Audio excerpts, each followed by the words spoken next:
Hi, I'm Ryan Szwaja. You might remember me from Henry IV Part 1 as Hotspur.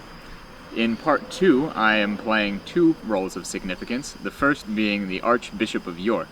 The Archbishop of York is essentially the Emperor Palpatine behind the rebellion.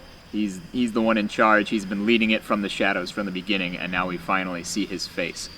The other role I'm playing is that of Pistol, which is the polar opposite of the very serious Archbishop. He's a great comical role, essentially as easy to fight as Hotspur, but much less serious and with almost nothing backing it up. It's a very fun part, and I hope you come out to see it. Good Master Corporate Bardolph. Stand, my friend, and use them. Four hairy 10 shillings in French crowns for you.